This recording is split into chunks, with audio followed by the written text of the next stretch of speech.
Good evening, councillors, members of the public, officers, those joining us via webcam tonight.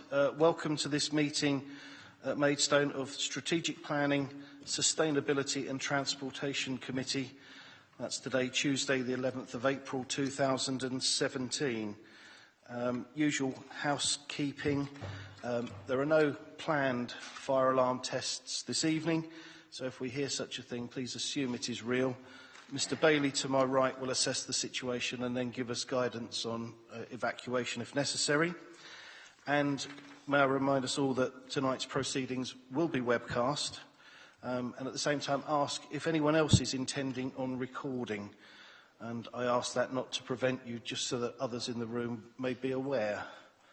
And I see that nobody is indicating on that matter. Straight ahead then with agenda item 1. May I take apologies, please? I believe we've received notification Councillor de Wiggendon is... Councillor Mrs. Spring? Yeah, Councillor de Wiggendon, he's on his way, but the trains are delayed, so he will be with us, but probably not for a good half an hour or so. Okay, thank you. Other than that, I believe we are full house this evening. So as item 2, to further that matter, may I just take a note of what I assume is going to be our temporary substituting member? Indeed, Mr. Chairman, temporary substitute for Councillor de Wiggendon is Patrick Garton. Okay, and when Councillor de Wiggendon arrives at the next clean break in the agenda and agenda item, then we'll switch over. I'll next take a notice of visiting members. Councillor Perry, I see you have we have you with us. Thank you. Councillor Perry, agenda item 14. I also have an interest in 19 as well, but only as a passing interest. I reserve my right to speak. Thank you. Thank you, and that is duly noted. No other... Councillor. Mr. Chairman, if I am no longer the substitute member, I would like to remain as a visiting member, and also I've reserved the right to speak on 14 and 17, please. Thank you again. That is duly noted. Item 5, disclosures by members and officers. Are there any disclosures, please? Councillor Mrs. Springer. I would think probably we've all been lobbied by... I'll take lobbying next. Okay. So, no disclosures of interest. Okay. Nobody's indicated. Right, now you can have your go, Mrs. Springer. Item 6, disclosures of lobbying, please. Yeah, I would think it's probably all of us regarding the headcorn. Okay, so we'll note everybody's been lobbied on agenda item 19. Agenda item 14. Yes, I think there's been some discussions around that. So can I say that we're all lobbied on agenda item 14? Yes, that's everyone. Councillor Mumford? Agenda item 13. Yeah, that's now noted, of course. Councillor Mortimer? Okay. Item 17, 20 mile an hour speed limits. That's now noted. Any more for any more? Right, we shall move on.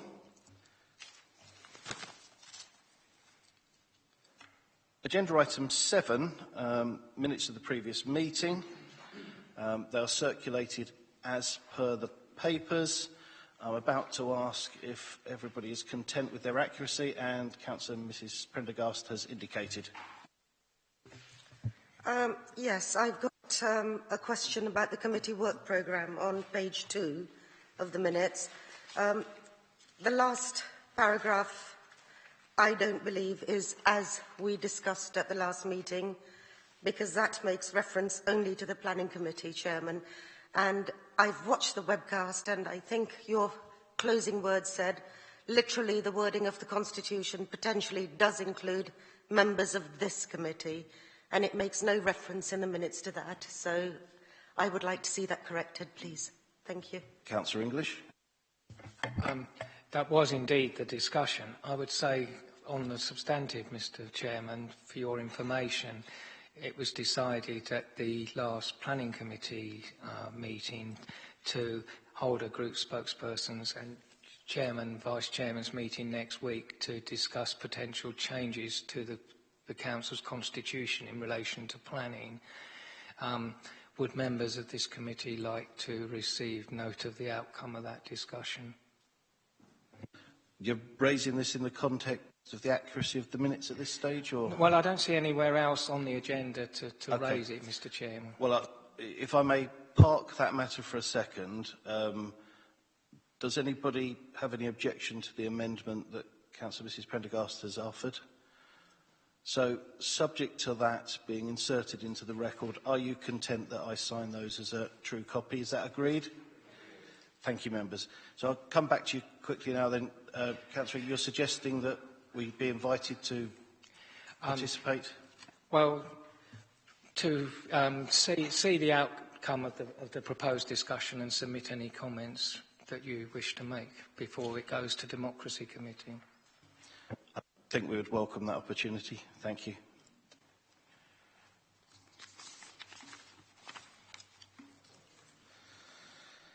Agenda item 8, presentation of petitions. I'm advised there are no petitions this evening. Agenda item 9, question and answer session, members of the public. Again, I've been advised there are no questions this evening. I have also been corrected, I didn't actually refer to agenda item 3, but there are no urgent items this evening. Agenda item 10, there are no yellow papers before us this evening, so I propose everything should be taken in public. Is that agreed? And we'll very briefly look at agenda item 11 before we get on with the main business. The work programme is circulated with the agendas. I think it's fairly straightforward. We did go into this a little bit more detail at the last meeting. Can I just agree that we noted that? Or Councillor English, you wish to speak on that? Yeah, I'm confused as to why the Parks and Open Spaces strategy appears to have been split in half. And we have a discussion on playing pitch strategy and indoor built facilities, and a discussion on parks, open spaces, play areas and nature reserves separately. And that does not seem wise to have two separate items on that when they're so closely related. I think there's some logic to what you're saying there. We actually, Vice Chair and Chairman, whoever they may be for the next meeting, because this is, of course, our last meeting of this year, I think should pick that up at agenda setting. But there is also a meeting of all chairs and vice chairs on the general work programme, and we could pick that up then as well. Thank you. So they agreed to note that work programme. Thank you. With your agreement, I suggest that we'll vary the order of business this evening to take agenda item 19 first, because we have two members of the public particular interest on that. Agenda item 19 relates to the Headcombe Parish Plan. I would also suggest that we will hold agenda item 16 until Councillor de Wigenden does arrive. His expertise is usually invaluable on matters of rail travel. But back to agenda item 19, we've all received some late correspondence in relation to agenda item 19. Given how late in the day this arrived, I don't think it would be wise to proceed with the item, and I propose that we withdraw that from the agenda on this occasion and ask officers to return with a further report for us to consider. Councillors, Mrs Grigg. Just to say I support that decision. Thank you. Okay. And everybody's content with that, yes? Thank you very much. So that dealt with agenda item 19. You're very welcome to stay and hear further, but totally understand if you wish to head home.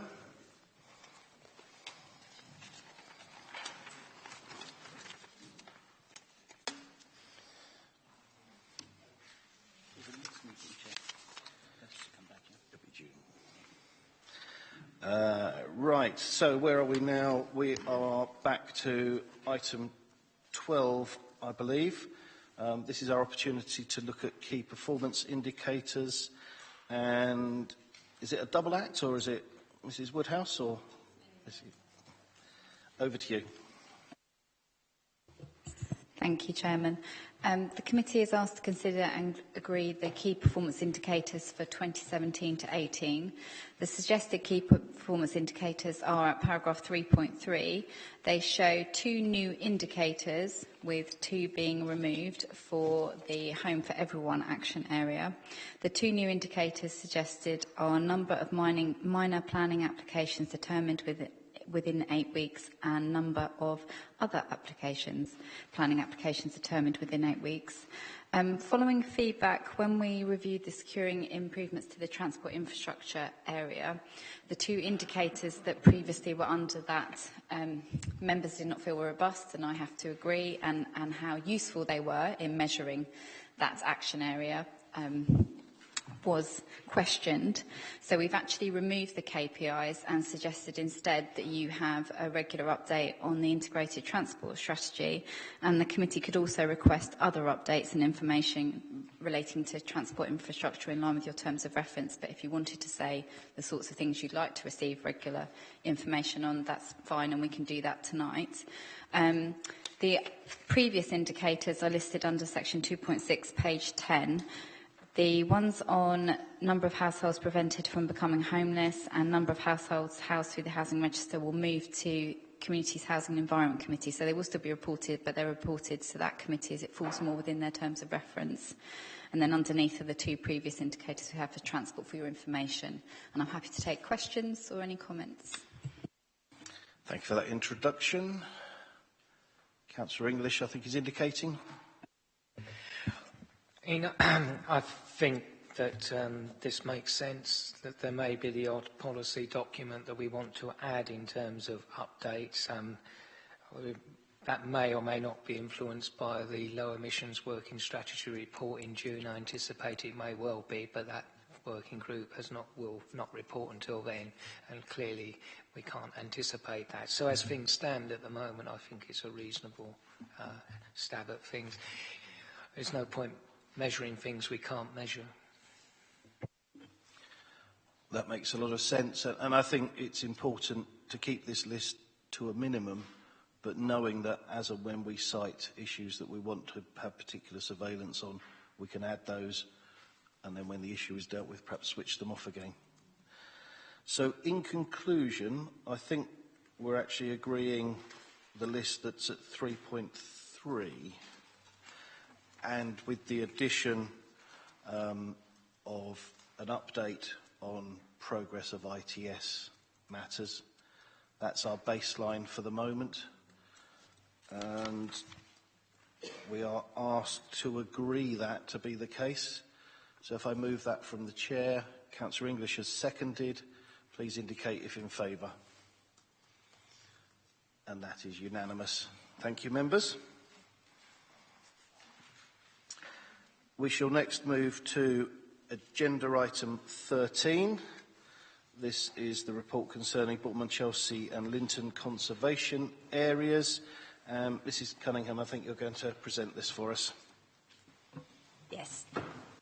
Thank you, Chairman. This report covers 2 areas of work relating to conservation areas. One relates to Bournemouth, Chelsea. The 3 conservation areas there, which are the Green, the Quarries and Cock Street. And the other report relates to Linton Conservation Area. Bournemouth, Chelsea had 3 conservation area appraisals produced and approved in 2008 and 2009, but didn't have a management plan produced. Linton has both an appraisal and a management plan, which were produced in 2008 and 2010 respectively. This work for Linton was proposed boundary extensions, which came out as an action of the management plan, Bourton-Monchelsea, the project relates to producing the management plan, which has recommended actions within it. The Bourton-Monchelsea management plan considers opportunities for enhancing two conservation areas, the green and the quarries. The detail is all in the appendices of the report. For the quarries, the proposed extension would relate to the boundary to the south of the existing conservation area, and the quarries relates to following a more consistent approach in terms of following actual boundaries on the land, on the ground, and including land to the west of Hart's House, Forge Bungalows, Rock House and Bourton-Monchelsea Camp. The Linton, the conservation area boundary extensions includes the inclusion of Linton Park, including the whole Vicarage Field and land at the Forge. The recommendation is to approve the Bourton-Monchelsea management plan, and it's proposed that the future work to carry out a review of the proposed extensions is built into the service plan profile for 17-18 to bring forward once the outcome of the planning review is known. But in the meantime, the Parish Councils expressed an interest in carrying out sort of practical survey work to start bringing the project forward at the earliest opportunity. For Linton, for the actual, for the further work that's been produced, which is a more detailed appraisal of the conservation area, the recommendation is to bring that forward through. We have to go through a formal process, which is consultation with landowners and occupiers, and then we'd consider any representations and report back to the head of planning and development with a recommendation. If it's agreed to approve the extension, then there would be adverts in the local press and the London Gazette. I think that's really all I can say at this point in time. Thank you. Any questions? Councillor Munford, I think you were first there. I've spoken to Councillor Mortimer today, and we've discussed Linton's. He is quite happy. He says, fantastic. There's where we stifle our departments of personnel and money, I think it's worth looking at what that does. This document that was covered in dust when I got it out is dated 1989. And all the recommendations made in the Bourton-Monchelsea management plan are contained in this document. It was a parish plan and they took it forward at that stage. I joined Parish Council last century and I was given conservation areas. And they said, we need these extensions. We were told we had to have a review audit, and we finally got that done in 2008. And I fed into that review, quite a large paper, and when the review came, you've got to wait for your management plans to get the extensions. So we pushed for the management plans. I even got, where we had an underspend, we got that money given to that department. And it's taken up to now to get the management plans out. And even now, I haven't got the extensions that we were looking for in '89. And this is because we starved departments of personnel and money. I would say to Diane that the review says there should be a photographic review every 4 years. This is something I believe you could look to parish councils happily doing. And also we've volunteered to start the groundwork for the extensions, the work that needs to be done to get to Linton stage where the extension goes out to public consultation. But please, let's not delay it another second. Not 1889, it was 1989, but it was an awful long time ago. I was quite young then. I'd like to propose we move this with some urgency, and I'm looking for a seconder, and then you can move it on. Seconded by Councillor English. If there's no further... Now, to be clear, that's moved per the recommendations, per the papers. Yes. We can move straight to the vote then. Those in favour? All right. Okay. If we could be brief then, Councillor English. Yes, I would like to endorse what Councillor Mumford said about the resourcing issues. I was the Cabinet member who actually initiated the conservation area appraisal in 2007-8 for this, and it became fairly obvious very quickly that it isn't just this area, but we have a number of outstanding conservation area appraisals and management plans in Maidstone, and we have been operating under a false economy for a number of years by not having the resource in a number of places, but in particular not having the heritage expertise has affected badly not just conservation area appraisals, management plans, but the progress of ordinary planning applications. And it means that we often don't meet the time turnaround in 13 weeks for majors or 8 weeks for minors. So it has been a false economy all round, and if we're going to get the result we expect and want from the white paper review of planning fees, these sort of holes have got to be plugged.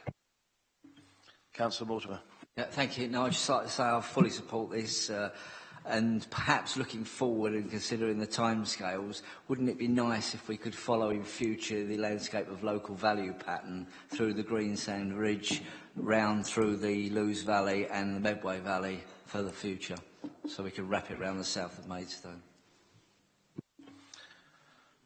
Okay, no need to repeat things further, but we will all keep an eager eye on the outcome of the planning review and how funding and matters are taken forwards. We are proposed, we are seconded. Please may I take an indication, those in favour? And that is unanimous. Thank you, members. Thank you. We'll next take agenda item 14. This relates to e-planning and parish copies of applications. Mr O'Connell, I'll ask you to present that for us. Good evening, members. First of all, I'd like to apologise for an error in the recommendation in the first paragraph under the recommendation section of the report. The second sentence should actually read, with parishes provided with hard copies of plans only, from June 2017 to the 31st of March 2018. The report sets out how the decision to cease provision of hard copies will be implemented. Following the committee's feedback on the previous iteration of the report, the implementation has been changed. The most significant change is in the timing, with the change set to come in from the 1st of April 2018. This allows 11 months for parishes to prepare for the change and for MBC to work with them. In the interim, as changes continue to be delivered with MBC planning to more electronic working, hard copies of plans only will be provided from June 2017. This change is not being made in isolation. Planning nationally has moved to an electronic process. Applications are submitted 70% via the National Planning Portal, and the regulations surrounding planning have been changed to support this shift. Many planning authorities are ahead of us in adapting to this, which changes the expectations of our customers. The significance of this change for parishes is understood, and is as much a cultural change as a practical one. In recognition of this, it is important that MBC continues to provide support to parishes as this is implemented. This includes specific training on e-planning and presentations. Ultimately, a judgment isn't required now. The implementation has been put back following the committee feedback in order to address those concerns, namely the extra 11 months have been added into the timetable. We'll bring a progress report back after 6 months of running plans-only files, which is from June to December, and we will work with individual parishes over that period in order to make a demonstrable success of it. Thank you. Thank you. I shall start from my left and work clockwise. Councillor Mrs Prendergast. Thank you, Chairman. The last time this item was in the agenda, there was a considerable amount of debate on it, and a considerable... shall I carry on? Would you mind? Let me take the visiting member first, as protocol Absolutely. would suggest. Councillor Perry, would you like to come to the table?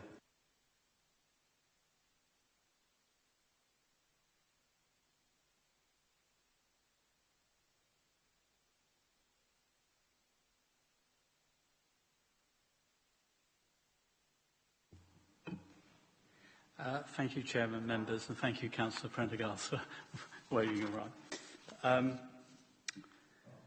I'm speaking not just as a visiting member and parish champion, but also as a parish councillor. And what I'm about to say reflects the views expressed by my own parish council. Despite what may be implied in the report, there's been no proper consultation on this. Maidstone Borough Council adopted a refreshed parish charter, a copy of which I have here.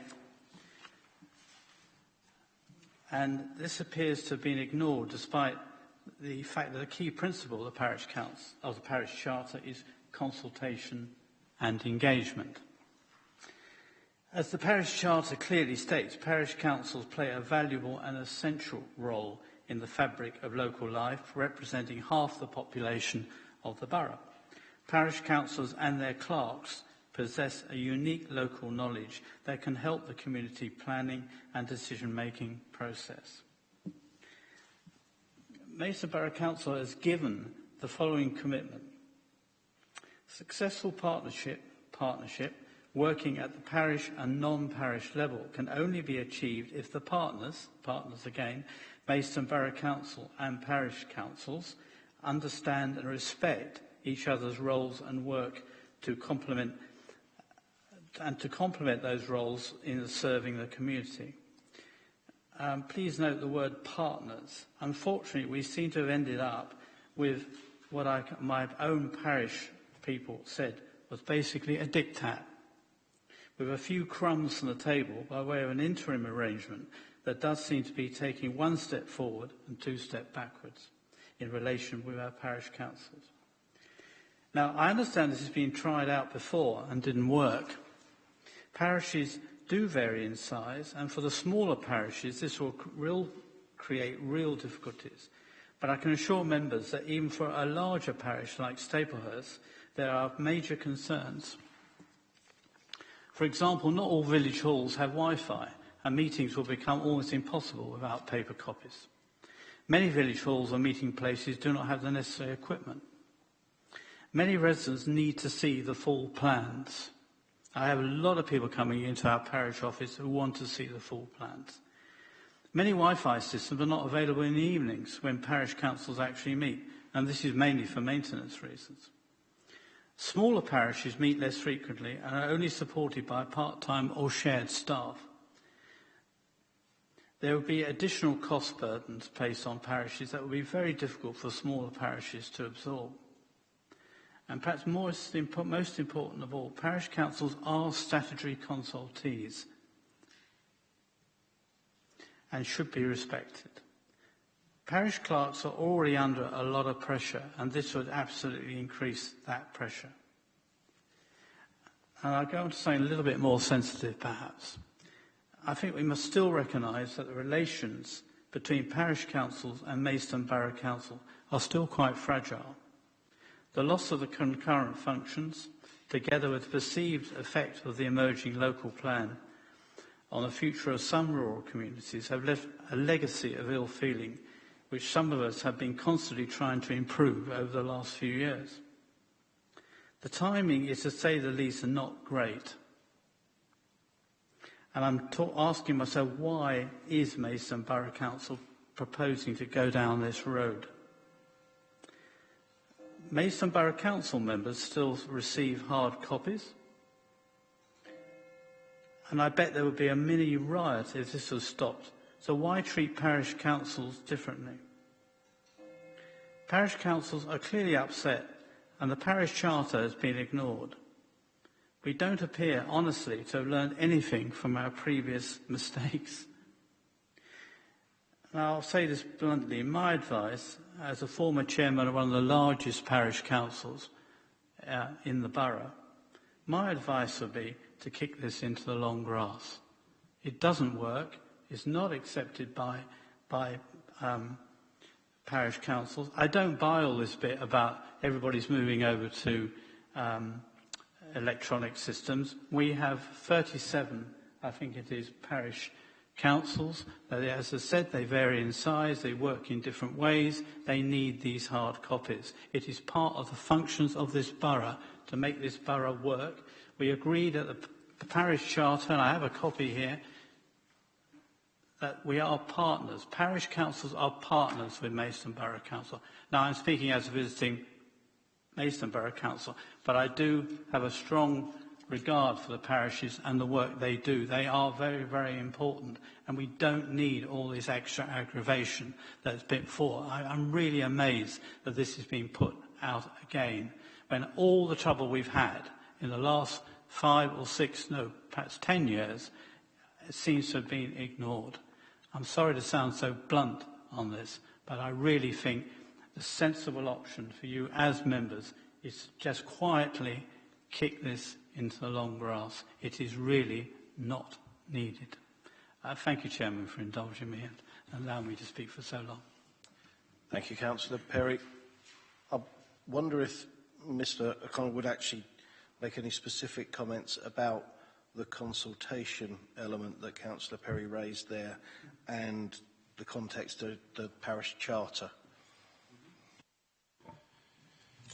I mean, with regard to the consultation comments directly, as stated in the report, there was a previous consultation carried out in 2014, and we do propose to work with parishes over the next 11 months to understand the issues that they will face and help them to address those.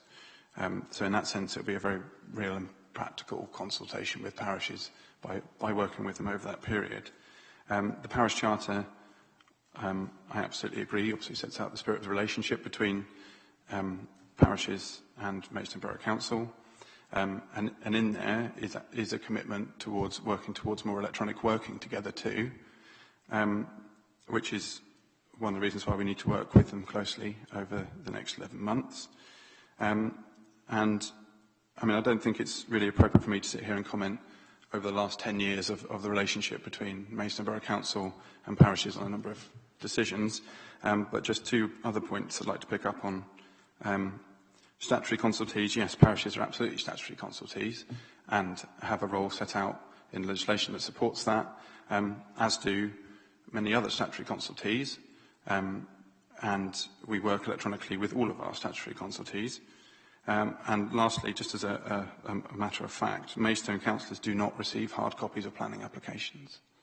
The only people who receive hard copies of planning applications are planning officers, who are moving towards more electronic working as we reduce the files that they receive, and parish councils. Thank you. I could now return to you, Councillor Mrs Prendergast. After having taken the wind out of my sails. Councillor Perry has been very eloquent in what he said, and he's spoken about a lot of things that I was going to speak about. Just two things here. Other statutory consultees work out of offices or have access to equipment which parish councils do not. And I'm a member of one of the smallest parishes in the borough, and I often find myself standing on the Greensand Ridge in an open field looking at plans when looking at planning applications. I can't see how I can do that with a small iPad. So it just doesn't work. I'm astonished at paragraph 5.4 here, you know, talking about national lottery funding. I mean, that really is sort of throwing our responsibility towards the parishes away completely. But I'll just cut to the chase. You know, we spent a lot of time debating this the last time this came up, and we all felt quite strongly about it, strongly enough to want to take the delegated authority back to this committee. Obviously, we can't do that now. But I really think that we have no option at this stage other than to ask for this to go to Democracy Committee and then on to full council, because we can't allow this to happen. We really can't. It's totally impractical and unworkable. So I'll leave it at that. Thank you. So it may be useful just to put some clarification to that by way of due process. It was established following last meeting that we do not directly have the authority to bring back the delegation to go forwards with the measure as is being reported to us. The mechanism to achieve that requires, I've been told, an alteration to the Constitution, and the Constitution says that that process starts with Democracy Committee looking at it. So if we are minded to move in that direction, it's quite a drawn-out process, but that would be the mechanism we would need to take. Now, pretty much everybody is indicating to speak. I'm going to ask you to limit repetition, you know, indicate you agree with everything said beforehand without repeating it if at all possible. But Councillor Garton, you're next. Mr. Chairman, if that was a motion by Councillor Prendergast to take that to Democracy Committee, I would like to second that. If we're talking about saving, in the end of the day, we want to save money for the taxpayer, because that's really the only saving we can achieve. Now, there are currently no restrictions on the increase of a parish precept. So the ball we will be setting rolling by implementing this e-planning system is that we are putting an extra burden on the parish clerk. So the parish clerk needs to be paid for their time. An extra expense for the parishes to get a projector, printer, etc., the setup costs. As a result, we will then see an upping of the precept, and eventually the rural taxpayer will get an increasingly bad deal, less value for their money, for their tax, and rural taxpayers at the moment pay already, due to the parish precept, more tax than urban taxpayers. So I think, as far as saving is concerned, this is a non-starter. The last consideration I've got is for those parish assemblies who have no tax-raising powers, like Worms Hill, for example. They do get the plans at the moment, I understand. They would have neither the ability nor the finance to upgrade to e-planning.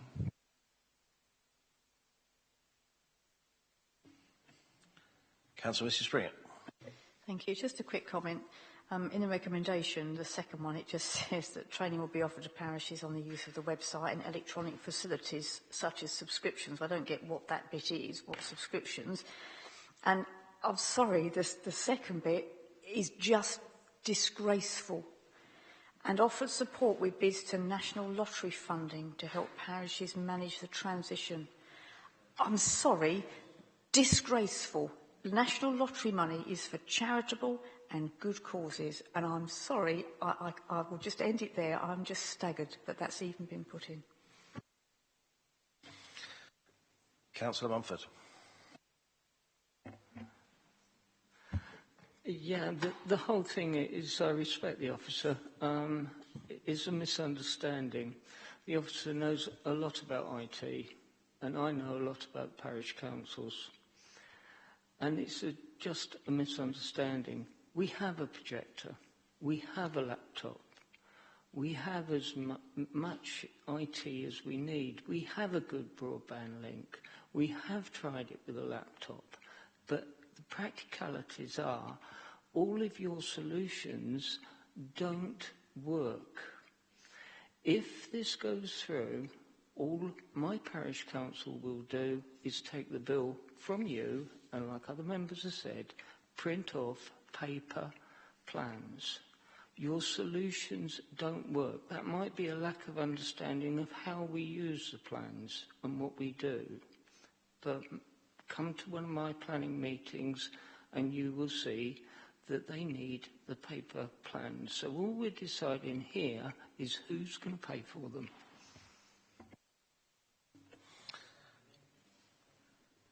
Councillor Wilby.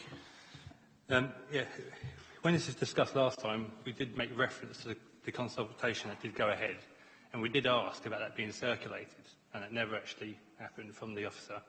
Also, you're talking about a consultation that was 3 years ago. Most parish councils have completely changed in that time. I think it's unfair to put this on at this point. I do see, obviously, we are in a changing world, and I do agree with your motion about this going to democracy, but I would like to suggest that maybe, in the meantime, seeing that we are 3 years down the line, that we propose a trial with a larger parish, and I'll take it to my parish to trial the paper side, and maybe a smaller parish, just so we've got some more consultation to come back with to see if it can actually work. But that's in the meantime of that going on. Councillor English. Yeah, to take these things in reverse order. First of all, when the National Lottery was set up by the major government, it was made clear that it was not for routine administration or to replace basic public services, which is what is being proposed here. It's totally inappropriate. But secondly, when I was chairman of the area committee of KALC, I understood that the document that was adopted as the parish charter was a policy document between the two tiers of local government. It was then signed by the then mayor, by the chairman of the area committee, by the chief executive of the borough council. It was, I think the latest edition was signed by all the leaders of the political groups. My understanding is that policy documents fall within the purview of full council. So it may have been changed at some point, but I think what needs to be referred to Democracy Committee for clarification is not the technical issue about the referral about this particular proposal, but what status the parish charter has as a policy document or an agreement between two tiers of local government, which is what it is.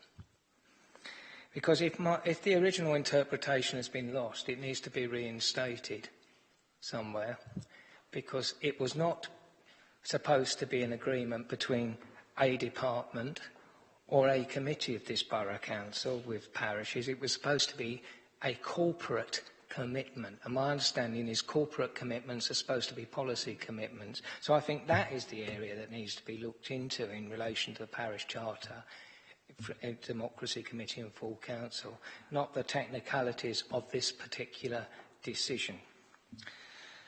Now, secondly, there is a reason why the parish charter was negotiated at all stages with the area committee, because there's been a regrettable tendency amongst politicians on the borough side of all stripes to try and divide, to try and go out to parish councils separately and not get a collective view, and to try and divide and conquer, as the Romans used to say. That's not how it should be done. There should be a proper negotiating consultation process. And that has been the mistake we've had with this and with previous issues, whether it's concurrent functions, stroke parish services schemes, or other things. And I have to say that the leading comment here is 7.1, CALC will be informed of the changes and a letter sent to parish councils to inform them. Now, no, that's not how it should work. There should be a discussion, a consultation on the details, and then we make the relevant decision. It may be that we decide that the parishes have to change, but it should be done properly, methodically, democratically and reasonably. And finally, what the heck are we going to do about parish meetings? Whatever we decide to do about parish councils, the 37 parish councils, they can preset. But if we're talking about parish meetings, the other 5, but do not have the ability to preset, which are not local authorities, but are still full consultees in the way the Borough Council works a scheme, we have to do something about that. And I see not a word in here about parish meetings at all. And have they been consulted? I doubt, maybe, but we need to think about that because they can't apply for National Lottery funding. They can't raise a preset, but it doesn't mean they don't have planning applications. Maybe they're less frequent. Yes, they are less frequent because they tend to be smaller areas, population-wise, but they still happen. So I really think we need to think about that.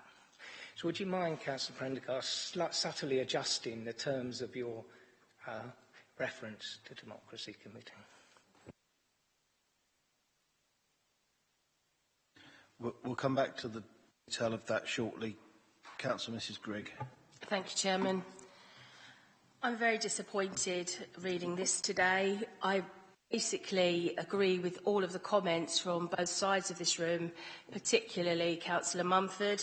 Having spent last evening with my own parish council at planning and then an AGM afterwards, they were absolutely distraught at the thought of this still being on the table as an opportunity for MBC.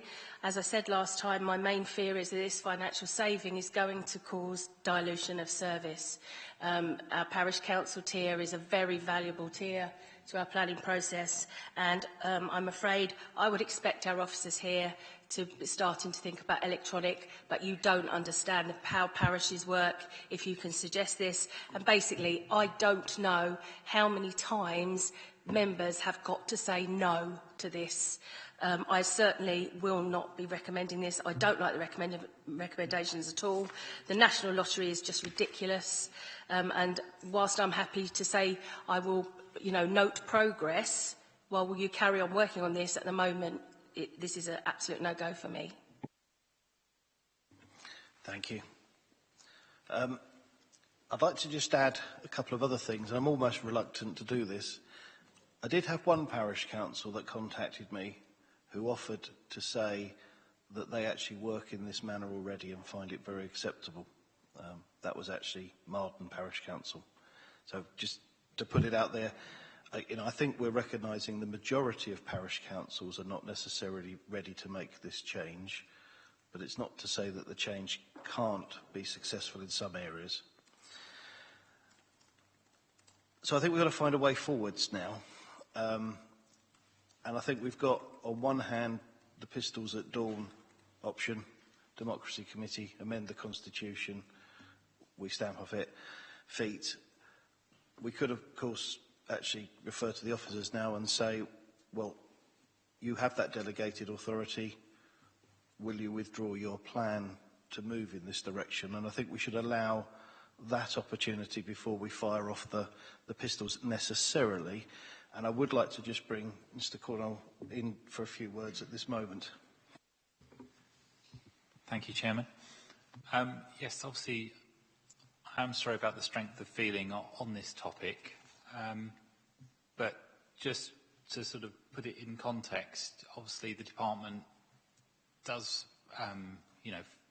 have a lot of financial challenges at the moment, and whereas the council's investing in IT infrastructure, it is on that investment has to give a return, as you can take other costs out of the operation.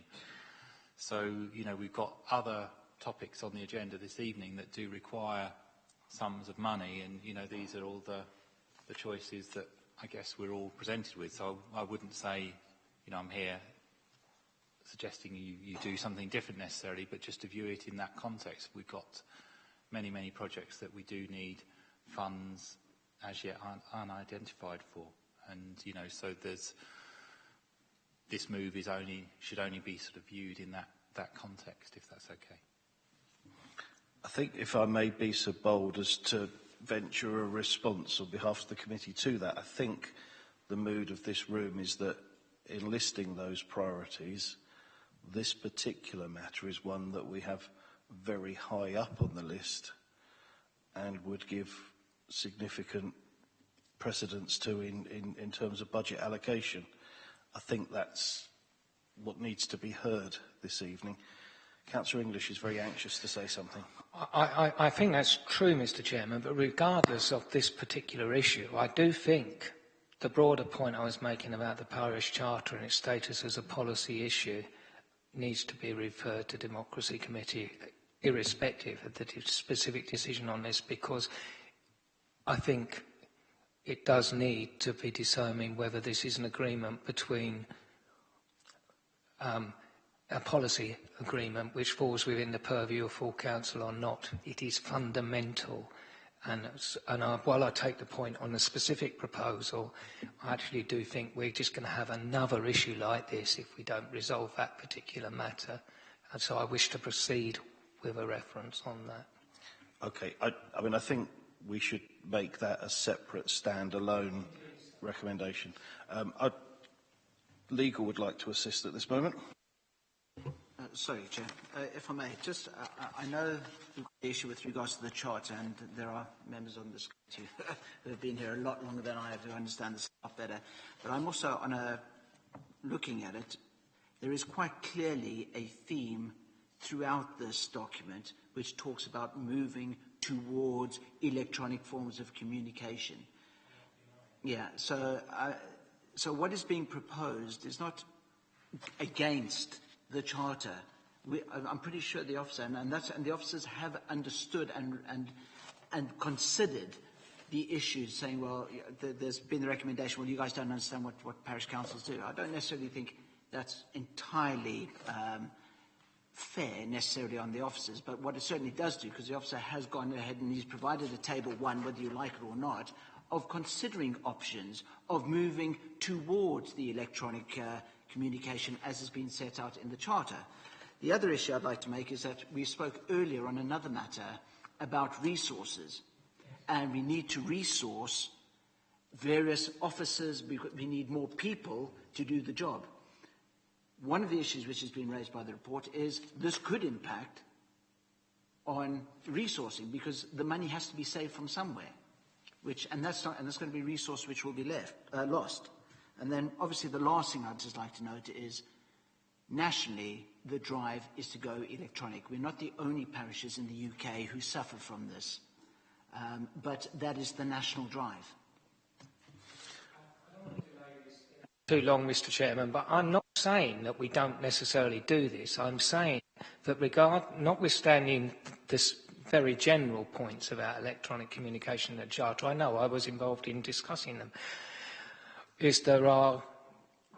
is the question of the consultation mechanism and the status of the document. And I do think there are ways and means of doing things, and that is something we need to look at, irrespective of what decision is reached on this particular issue. And I do want to pursue that, and I think we should pursue that as a reference. On this particular issue, I think members are united in saying that we should not proceed at this point. And I don't think members are necessarily saying we can't possibly do it, but they are saying that we need to do this in a considered manner. We need to see the previous consultation, and we need to go through a process.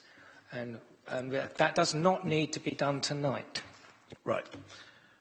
May I suggest some words then to sum up where we're at? This committee asks officers to withdraw the plan to cease supplying parishes with paper plans. If officers do not feel able to deliver that requirement, this committee requests the Democracy Committee review the matter with a view to taking forward to full council a motion to revoke the delegated power. Does that we'll come to your other issue of the Charter as a standalone, but there's two stages there. It would allow officers to come up with another plan if it's possible that means the paper isn't withdrawn, and it would initiate the process through Democracy Committee if that's not possible. Legal are suggesting there is a problem with that. Sorry, I do have a slight problem with it in the fact that it is not within the remit of this committee to tell the officer, I don't want to say tell the officer how to deal with his delegated authority. The only way that can be removed is through going through the democracy. So to be clear, what I was wanting to say is that we were asking the officer not to go ahead with this measure using their delegated authority to do or not do as they see fit. That was the message that we wanted to put first. But if that isn't possible, then that we refer to Democracy Committee and start the process formally. There are two stages to the motion. Mr. O'Connell. I think there is the potential for a third way. Councillor Wilby referenced the fact earlier that TOVL could, for example, be for want of a better word, perhaps at this point, a pilot authority. There's been a discussion around the consultation, the nature of that consultation, and how involving it is. This report obviously sets out the implementation of a decision that has effectively been taken, but what it does do is say that as it stands at the moment, that would come in on the 1st of April next year. Now, in my introduction, I highlighted that we could bring back a progress report later on. What we could do is a more formal and structured period in which we work with volunteer parish councils, at the risk of obviously picking up on the point about the divide and conquer point that was raised earlier. That wouldn't be the intention, but in order to gain a better understanding, which is also some of the points that have been raised here tonight, and to see whether or not we can deliver something with those parishes, and then whatever the outcomes of that are, to basically inform the committee of those outcomes. I think whenever we come back with it, we would need to then allow sufficient time such that the committee, if it wants to then take the delegation back and go through that route, can do so. But there would be a more informed position in terms of a consultation having been carried out with parishes and the implementing, and I guess this is where I could also do with a steer from the committee on the plans only element of what we're proposing, or what we're going to be implementing, because there's been lots of talk around plans, and the idea is to go to thin files, just as we are with our planning officers. So, you know, if that is acceptable, that is what we could roll out as a stage one, and then pilot the full-blown element with volunteer parish councils, and report back within several months of having done that, in order to allow the committee time to make a further decision should they wish. Okay, I think I'm correct in saying that, at least in part, is where we find ourselves to be today, because we've already done this. We ran a trial, and I think it was 6 parishes. And I think the conclusion of that trial is that the one that I mentioned is the only one that found it successful. So, yes, we could go through that again, but I believe that that's, and we're going back quite a number of years here. I've worked in planning since 2008, on and off, admittedly, but we've never run a trial for this with parish councils. We have done with consultee access and certain elements of electronic working, which was run in 2014, and that was run with several parishes across all 3 boroughs. But this has not been trialled, as is proposed, with parishes. Okay. So, members, I want to sort of get a feel. Are we willing to draw up a motion that suggests a further trial, or do we want to make a very clear statement that we do not want this to go ahead at this time? Is it that latter? Councillor Mrs. Grigg. Firstly, before I start, could I just say, can we please stop comparing how planning officers look at plans and how parish councils look at plans? The way the planning officers look at it and make their decisions is completely different. So please let's stop comparing them. I do think there's another way from the point of view of, you know, I'm quite happy to note progress on this. As you said, Marden were interested. Would it not make sense to put out something to say there may be other parish councils out there who are willing to do it and others that aren't. That we look at all the parish councils. If the ones that are, you're going to have financial savings there. The ones that really struggle, we help. Does it have to be a one-size-fits-all system?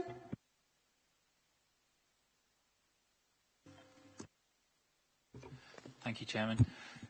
You know, given all the discussion, if what the committee is asking us to do is not implement, well, of course we wouldn't, because, you know, what we're trying to do here is save money, and by entering into another complicated process to overturn the decision, I don't think that's in anyone's interest. I wouldn't want to see any more officer time taken up on this. But, you know, I must reiterate, you know, the difficult financial challenges we are facing, and, you know, this is just one avenue that's now been closed. So, but if that's the mood of the room, of course, that's what we'll do, and we'll look for a halfway house along the lines that Ryan has set out, and we'll try to move forward on that basis. I'd like to come back on that. I don't actually think it will save money. I think it will just delay decisions. Councillor Mumford. I'm extremely disappointed. I think I was at that meeting in 2014, and I was adamant that it should not go forward without a trial. And now the officer's saying that we didn't actually take it out for trial. We just hid it in the long grass for 4 years or however long and resurrected it. I was assured at that meeting there would be councils that went on a trial. I don't agree with Councillor English saying not yet. I don't agree going out again. We're quite adamant that the technology that is available is not suitable for the practical way we use the plans. If we get light tables and displayed in that way, then there's a possibility. But what's being offered is not an alternative to the way we use it. We shouldn't go forward with any more trials. I've been speaking to a lot of parish councils.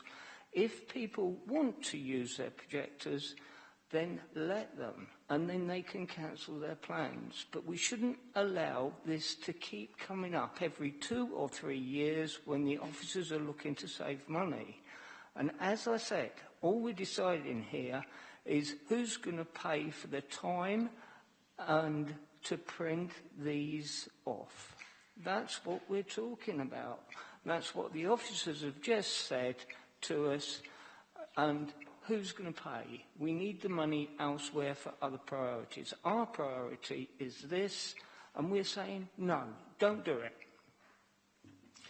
Right. I think it's very clear what we're saying. I think Mr. Correll has acknowledged that. I think we should sum up now with a resolution so that it's quite clear. I think we need to also be clear on this other matter that's been alluded to but not spelt out, which is the thin file solution. So as I understand it, this interim measure that was proposed, which we may now like to consider to be the permanent solution or the solution that should be trialled, is that the parishes would continue to receive copies of the plans, but not necessarily all of the A4 documentation that you would perhaps expect to be able to view on screen very simply. So let's just be clear whether we're supportive of that or not, and I'll take comments to that. Councillor Mrs. Green. I think that's perfectly acceptable. Councillor Mrs. Prendergast. No, I'm not. I wouldn't be supportive of that at all, because that may work for the larger parishes with more resource, but it doesn't work for the smaller parishes, and it certainly doesn't work for parish meetings.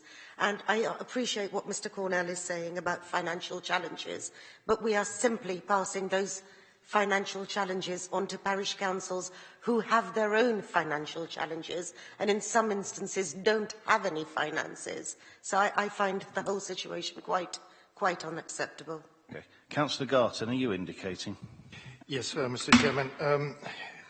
Really, it's a question of how much do we actually save with a small the small file? Because if we don't, the small A4 papers can be run so quickly in an office off a laser printer, it doesn't take any staff time. But if a parish clerk has to print it on an inkjet printer, it takes far more time. I think if we go for a small file issue, we need some more research on that. Mr. O'Connell, are you able to make any specific address to that? It's going to be difficult to quantify the saving, because one of the savings that comes from running an administration team is the fact that if you do things the same way across the board, then it allows you to magnify your efficiency. And the fact is that we will be providing plans-only files, regardless of accepting the comments we made around the differences, but we will be providing plans-only files to planning officers, and thus we would have two separate processes, one in terms of how we produce planning applications for parishes, and one for planning officers. So you wouldn't get the efficiency of just having here's the planning officer copy, here's it copied for parishes, which is the most efficient way of doing it. So whilst we would save some effort through, we wouldn't just save things through the effort of printing, we'd also save mistakes, we'd also save it through the efficiency of having the same process applied across the board. Councillor English. In my experience, and it is considerable, of having done planning applications at parish level, it is the plans you need. The supporting documents, frankly, if you do not generally need to be printed off. You don't need to print off an environmental impact assessment, for example, in most cases. I have never known a case where significant amounts of supporting documentation or have ever had to be printed off. It is the plans that you need, and it's not just parishes that need the plans, by the way. My experience with planning officers is they don't much like electronic copies either of the actual plans. They don't mind it with the supporting documents, but they themselves prefer in many cases to work with paper copies of the actual plans. That's what's needed, to be honest. And having been a chairman of a parish planning committee for 10 years, I very rarely had to do much but in terms of providing supporting documentation. Right, let me it's cut not you there. significant. I don't think we're unanimous on this at the moment, so we need to filter it with a vote. So I'm going to put to the committee that we support moving forwards using the thin file format. Do I have a seconder for that? Councillor Mrs Grigg, please indicate if you're in favour of supporting that mechanism. Those against? And therefore no abstentions. So the committee by majority supports the idea of moving to a thin file format. So now we've just got to come to a conclusion on whether we're taking Mr Cornell at his word that with the support of thin file format, but we will continue to deliver paper to the parishes for the foreseeable future, or whether we need a more substantive motion in place to initiate a formal process to address the delegation. I think we need to place something on record. I'm not quite sure how formal it needs to be, but it does need to be recorded that we are that the original proposal is not going forward. So, to put Mr Cornell on the record, this committee supports Mr Cornell's proposal not to withdraw paper copies, thin file format copies from parishes in the foreseeable future. Yes. Yes? You can only deal with the foreseeable future. Councillor Mrs Prendergast was first, then I'll come to you, Councillor Mumford. I don't understand the term foreseeable future, because I can see this coming back to this committee. Until further notice, then, perhaps makes it a more clear distinction. Until further notice. Chairman, no council or committee can legally bind its successor, so it would only mean that anyway. And unless we change the delegation, this is based on trust. We're saying to officers, please don't do this. We've had an indication that, okay, we won't proceed with that. We just want to record that. If we never hear anything about it ever again, I think everybody's happy. I'm sure it will come back in one format or another, but here and now, it's quite clear. So, this committee acknowledges Mr. Cornell's offer to continue with paper files for parishes until further notice. Councillor Mumford, I think you wanted to speak, but you might want to second that, I don't know. No, I wanted to speak ages ago. This don't seem to work. Can I tell you why it doesn't work? Because they've changed them. Because when they're in a certain angle, you can't see them, because they've got a clear back to them now. I'm going to go back to what we're not going to give the parishes. Are we just going to tell the parishes, or is that going to go out to consultation and trial like we were before? Or are the officers just going to go out and tell the parishes they're no longer going to get the environmental reports, etc.? This is what we was talking about earlier. Us dictating to the parishes and not consulting. So if you, which we have, we voted to go for the thinner file, should that not go out for consultation, or should we just dictate to the parishes what we're going to do and what we're not going to do? Fair point. So we're clearly asking that officers would consult with parishes on that proposal.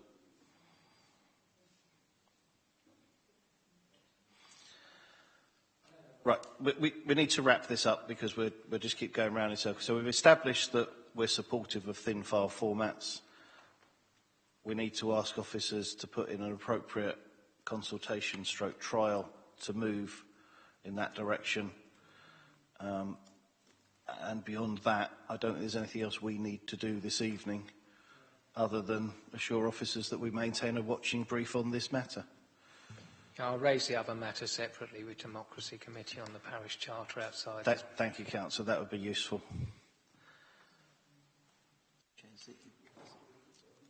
Bear with me while I just speak with legal.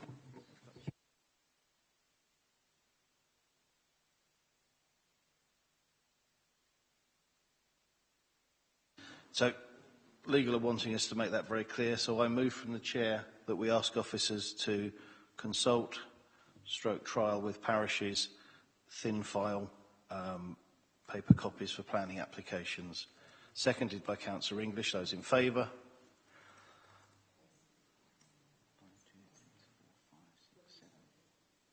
Those against? No abstentions. That is carried. We'll close that agenda item at that point. Thank you.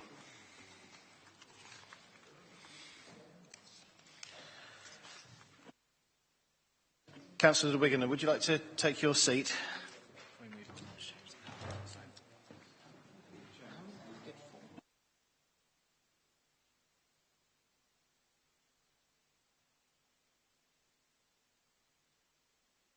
We're just making the amendments to the camera nameplate settings.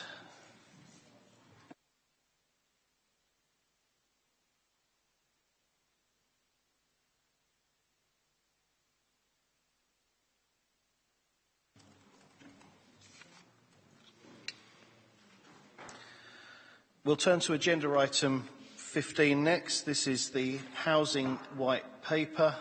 Ms Anderton, you're going to present that for us. Good evening, councillors.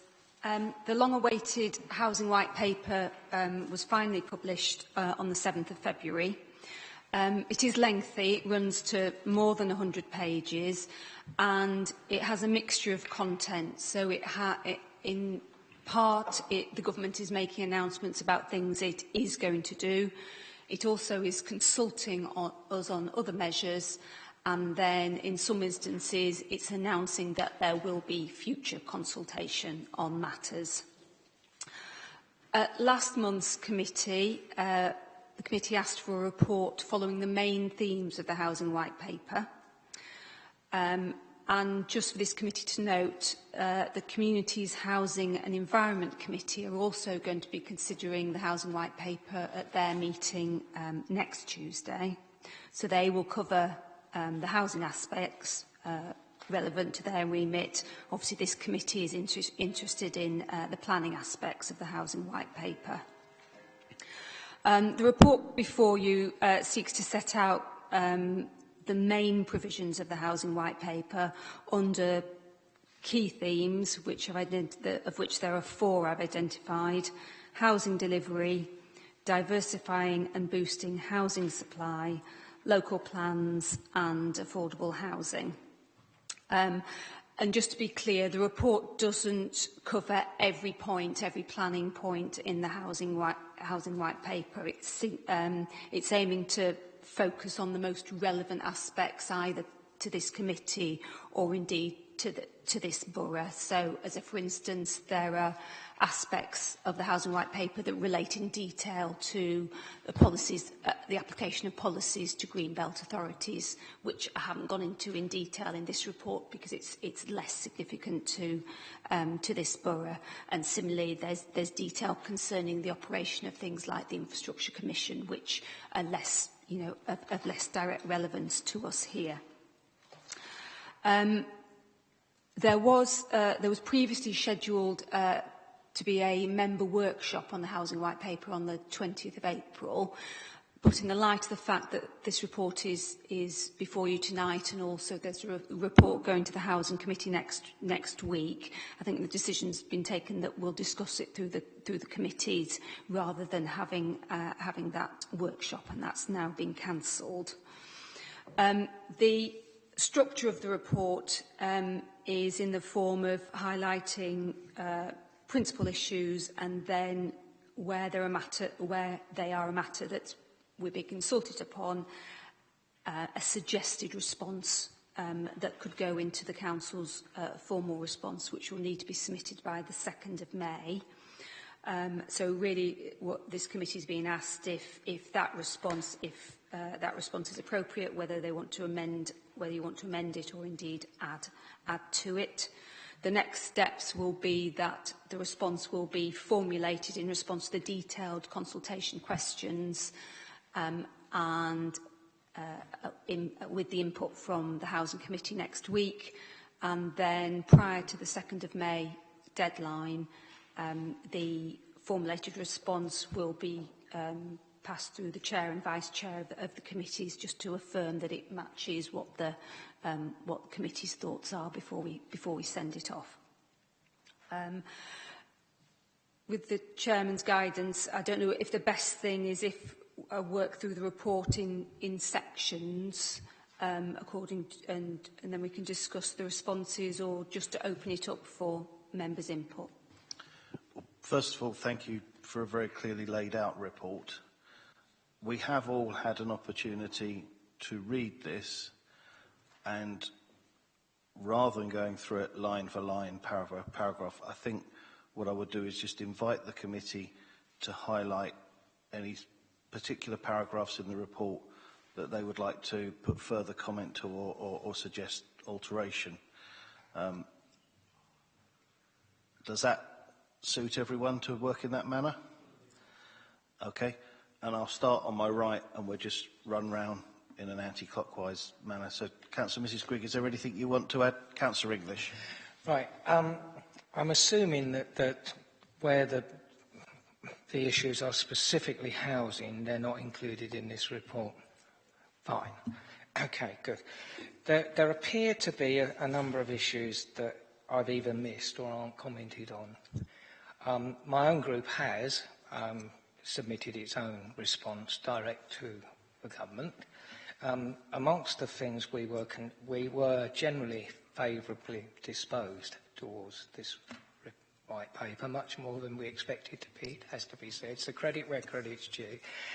One thing that did concern us was the emphasis placed on encouraging the subdivision of development sites, which I don't think is referred to in this particular report.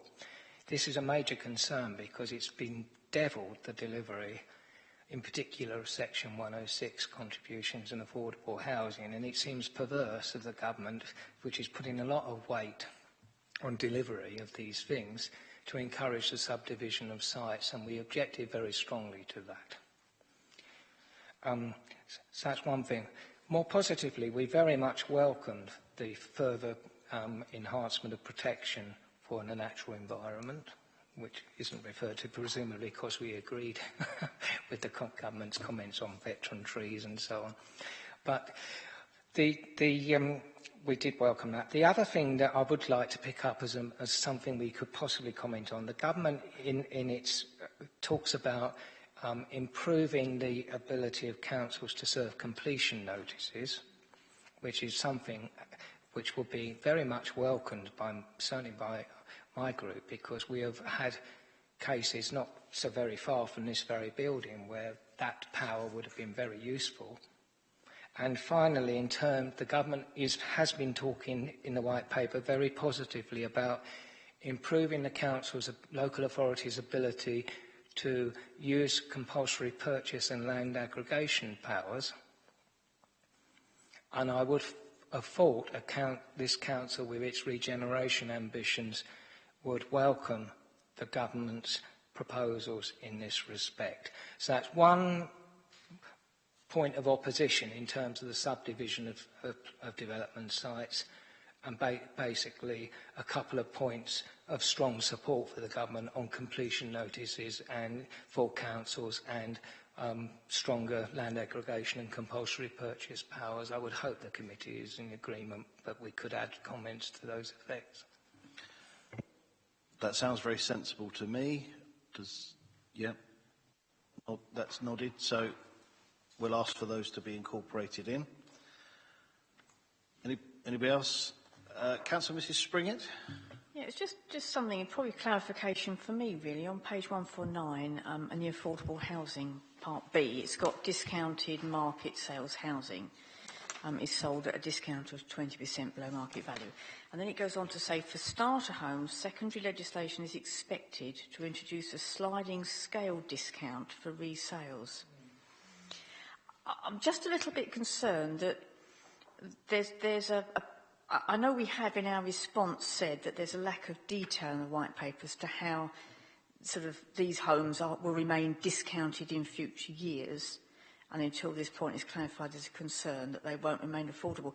There's also a little profit element there, so I can see a little market developing. Thank you very much for buying a discounted home, sitting on it for a while, and then making a bigger profit than anybody else. I just wonder whether we could emphasise that.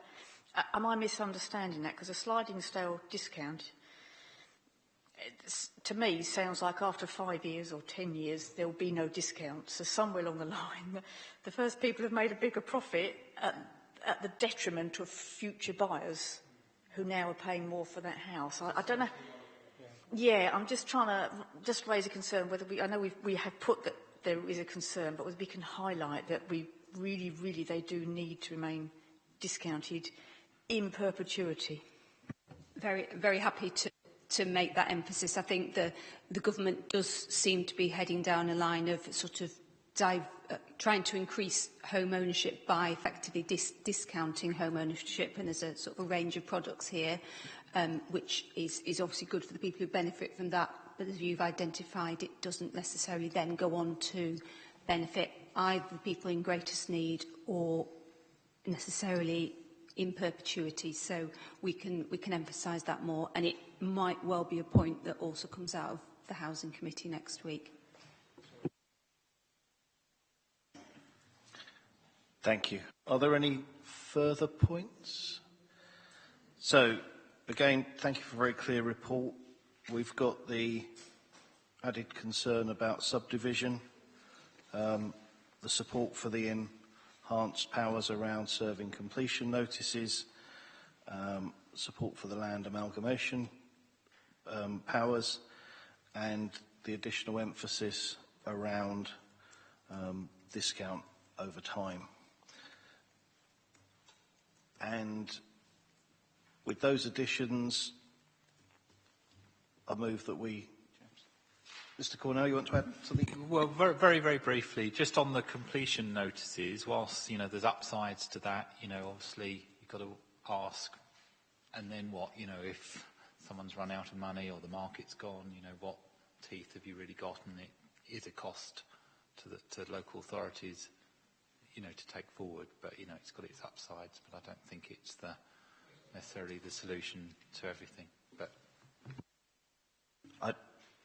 I think we know what you're saying. I don't think we need to make any further amendments to the discussion based on that, but it's noted. So, as per the papers, we agree that'll be the basis for the consultation response, and that chairs and vice chairs will have sight of the final document. Is that agreed, members? Thank you.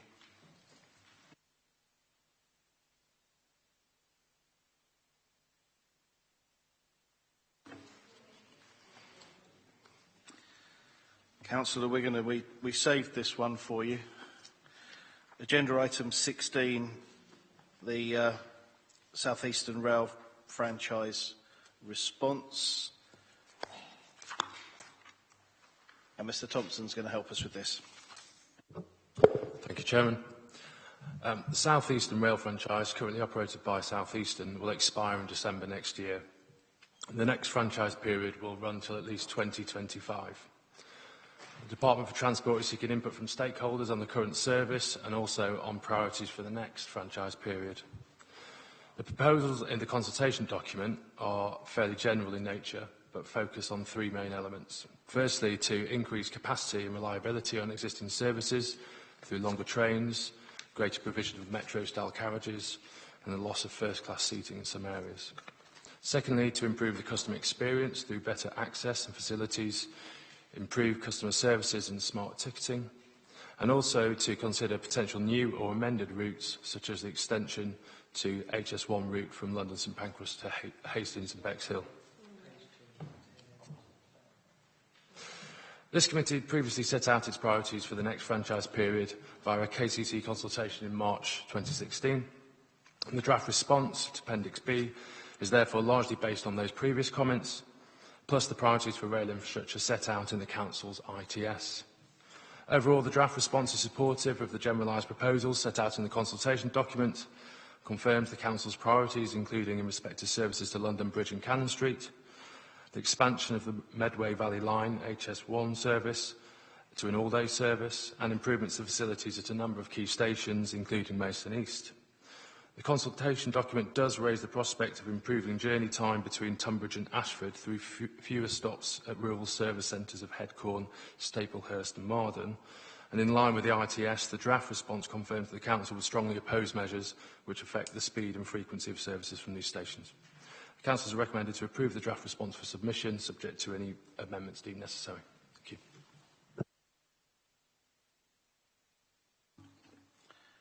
Members, any further comment?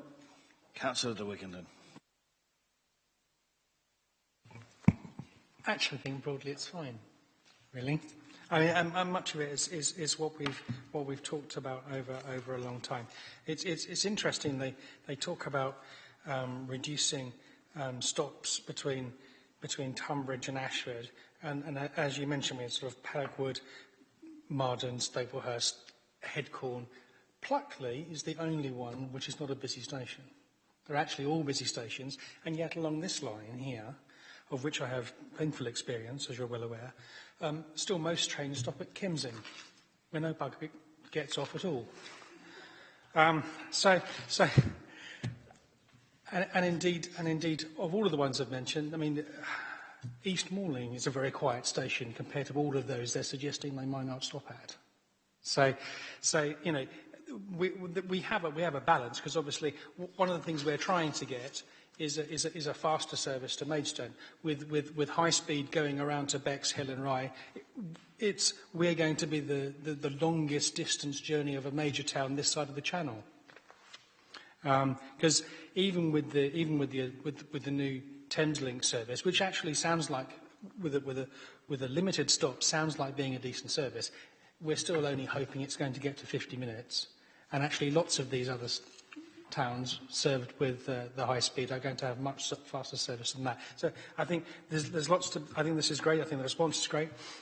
One thing I did think of, as we didn't mention, and I do want to make sure that we add to this, is we were keen to have the commuter service, and I'm keen that those trains do start early enough, and that we do have a proper, because those of us that have catch the early trains, that was the 9 minutes to 6 now, and the 6:04, they are very busy trains. And if we have one of these services and the first one leaves at 7:30, much of its custom is lost, especially for people who are still driving to Maidstone or to Ashford from stations along this line who need a decent service. Well, that's pretty much exactly what I was going to say. No. So I think your advice is a good response, but you want to highlight that the early trains. Yeah. Yes. Okay. So we could pick that up. Councillor English, do you want to? I was merely going to say that I agree entirely with Councillor de Wigand. I did have the pleasure of reading this response earlier and making a couple of comments, as did Councillor Willis. I think it's an excellent response with that highlighted point, and I'd like to thank Mr Thompson for the work he's done on it. It represents pretty well the views of members across the political spectrum in this county. No, another good report, thank you.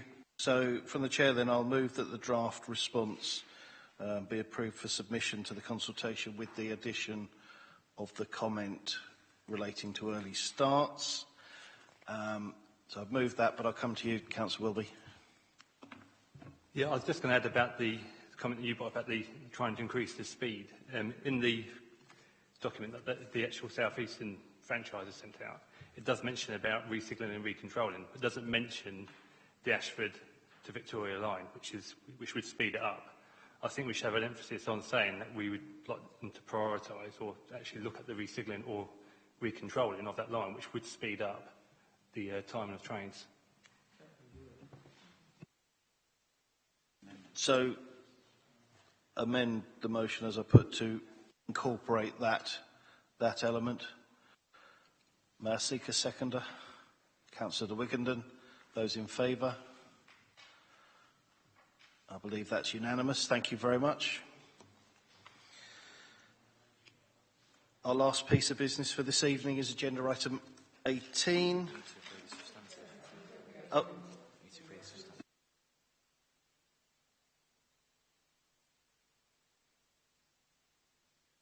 Yeah. Sorry, two more pieces of business. Agenda item 17, this is 20 mile an hour speed limits.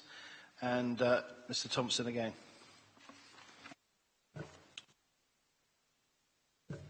Thank you. The report briefly sets out the current position in respect of the introduction of 20 mile an hour speed limits in Maidstone Borough. This committee considered a detailed report in March 2016 which summarised the potential benefits of introducing 20 mile an hour zones in certain circumstances, outlined the county policy on the matter and set out the processes and indicative costs involved in taking this work further. Although the committee resolved that pilot studies should be undertaken during the local plan period, no budget has been identified for the necessary feasibility work. Officers are examining the prospect for a budget to be identified and the potential implications for the current work programme, and is intended to bring a report back to committee once these matters have been explored. Thanks.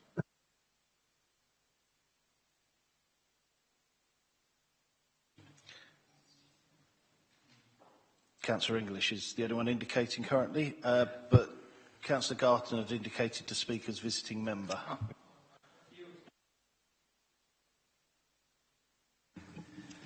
Thank you, Mr. Chairman, with a different hat on this time. Yes, speed limits outside schools, certainly 20 mile an hour. My residents in Hollingbourne would love one.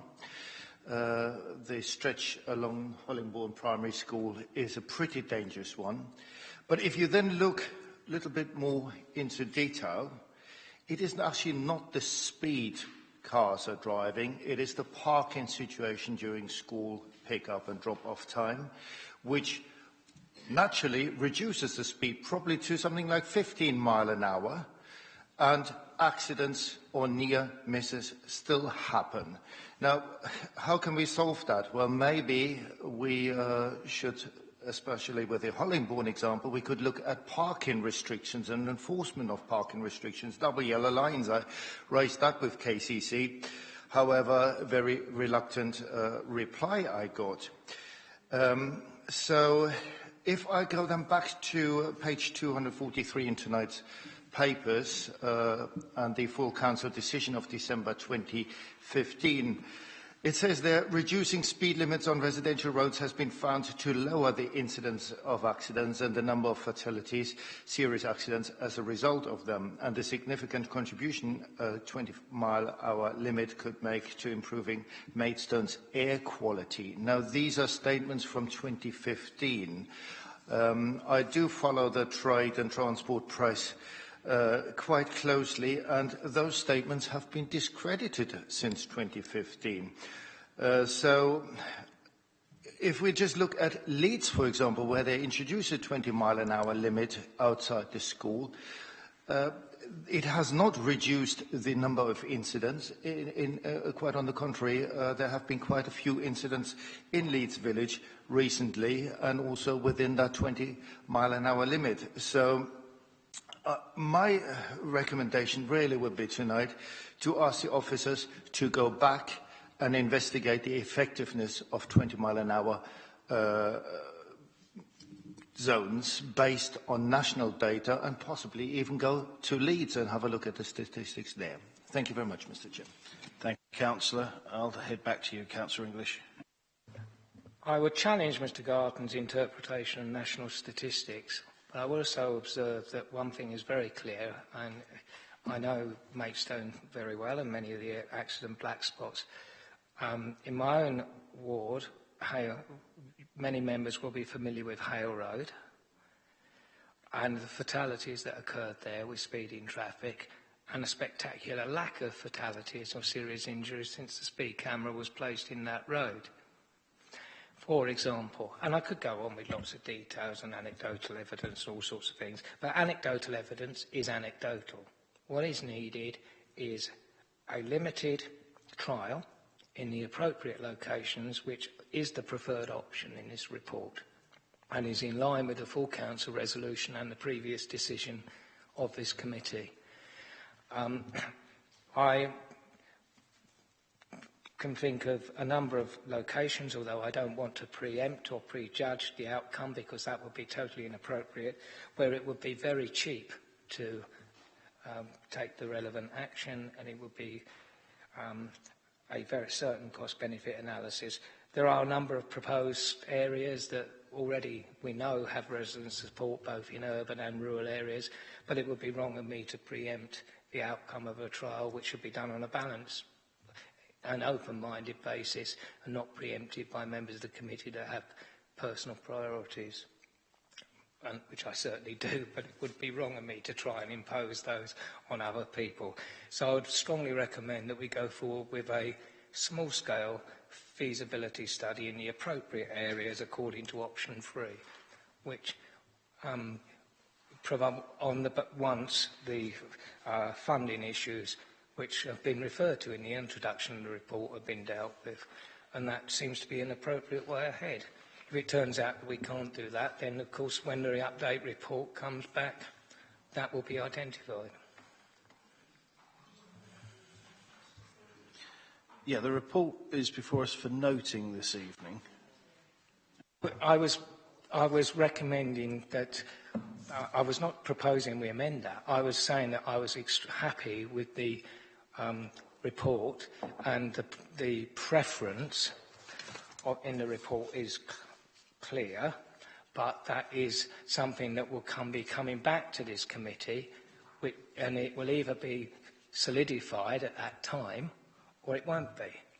So, but I'm saying I'm happy with this as a position statement now, and when we come back to this in a few months' time, we will have either filled in the gaps and we can proceed probably on the basis of option 3, or we won't have filled in the gaps and we won't proceed. So that's where we are now, isn't it? You're going to forgive me, when you're referring specifically to option 3... It's simply that the current preferred option, if you read page 246, it's quite clearly how that report reads. It isn't necessarily what would actually happen, of course, because, as the officers have identified, further work is needed to be done. But that is the current position that the report seems to be going towards at the moment. But obviously further work needs to be done, and that is what was said in the... Okay, and I think the significant element in this report is the need to identify the funding to move forwards. Yes. Okay, right. Thank you for those comments. If there is no one else to add to that, is the report noted? Thank you, members. Agenda item 18, air quality technical guidance, last play of the evening, also for Mr Thompson. Very busy. Thank you, Chairman. The Council has taken positive steps to improve air quality in Maidstone through the development of the low emission strategy and an updated air quality action plan. Recognising the important role that planning can play, the modified local plan air quality policy would commit the Council to developing an Air Quality Development Plan document, or DPD, to address the matter in a comprehensive manner and take account of the emerging low emission strategy and action plan. Developing a new DPD will take some time and will be subject to all the legal and procedural requirements involved in developing any local plan, including examination. As an interim measure, therefore, and in line with the emerging low emission strategy, it's proposed to adapt the technical guidance developed by the Kent and Medway Air Quality Partnership for use in development management purposes. The guidance is prepared specifically for local planning authorities and provides for a move away from the traditional air quality impact assessment to focus more effectively on the impact and delivery of mitigation schemes such as travel planning, electrical vehicle infrastructure, sustainable transport and green infrastructure. Two options are provided by the partnership, one which applies to major development across the borough and another which applies only within the air quality management areas. Officers would need to consider how the guidance could best be adapted for use in Maidstone Borough in discussion with colleagues in environmental health and development management. It's recommended that councillors instruct officers to commence this work with a view to bringing back draft guidance to this committee for this committee to consider in the summer. Thank you. Thank you. This is certainly a piece of work that I'm very keen to see proceed. You know that the Air Quality Working Group has been meeting regularly and is approaching a reporting stage. And this is certainly one of the things that came out of a workshop that some of us attended and through the discussions.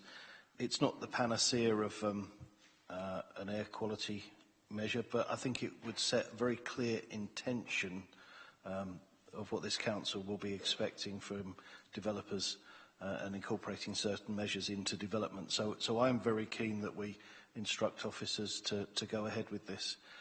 I see that I've got Councillor Mrs Springer indicating, and then I'll come to you, Councillor English. So did I understand you? You said we're taking away the requirement for an assessment, air quality impact assessment, and we're moving towards mitigation. I'm just concerned that we should still be assessing the impact of development. So, I mean, this is very good and I'm quite happy with this as way forward. I'm just concerned that we're taking away a requirement to assess the impact of a development and just saying you must mitigate it. And the mitigation of a travel plan or whatever won't mitigate certain developments, I can tell you. So I'm concerned that you're bringing in a requirement to meet those things, but they're not they won't deal with everything. So I'm just concerned we're taking away a Mr Thompson, if you would. Yeah, thank you. It's a very good point. The air quality impact assessment has been around for many years, and I think there's a growing feeling within environmental health, actually across the country, that it's become rather a tick box exercise for some developers to use as a means to demonstrate there's no discernible impact on air quality over the long term. So the move that's been developed by the Kent and Medway Air Quality Partnership still absolutely assesses the impact of any given development. There is a thorough assessment, but what's rather new, I suppose, is there's a building in of the mitigation within to effectively work out what the residual impact is when you take account of travel planning initiatives which could reduce the impact on air quality, any other particular initiatives. And then that leaves a residual element which is met through additional off-site contributions potentially or some additional measures. So it's still absolutely assessed, but obviously this needs to be worked through as we look to adapt the technical guidance prepared by Kent and Medway. Thank you. Councillor English. Yes, Mr. Chairman, I was very pleased that all the members of the Air Quality Working Group were united in seeing this as a positive move that we could make whilst we are working on the longer-term solutions of our own development planning documents. It's not perfect, but it does provide a greater suite of tools than the ones that we are using at the moment, which are rather limited, to say the least, and therefore is a positive step. Clearly, there's still some work to do on quite how we go forward with this, but I have no hesitation in asking the officers to get that necessary work done, and so we can move forward with at least having something in place whilst we work on our own more longer-term development plan documents. I'll take that as you moving the recommendation as per the papers, which I'll be very happy to second. Committee, are you supportive of that motion? Please indicate. That's unanimous and therefore carried. And I believe that concludes us for this evening. Thank you everyone for your commitment, your time and your contribution. Councillor Mrs Grigg. Just to finish off, as it is our last one, can I just say, on behalf of myself, as your Vice Chair, thank you for the excellent way you've conducted yourself through as Chairman this year. It's been a pleasure to work with you. That's very kind of you to say so. Thank you, members. Thank you. And I will declare this final meeting of the year closed. Thank you.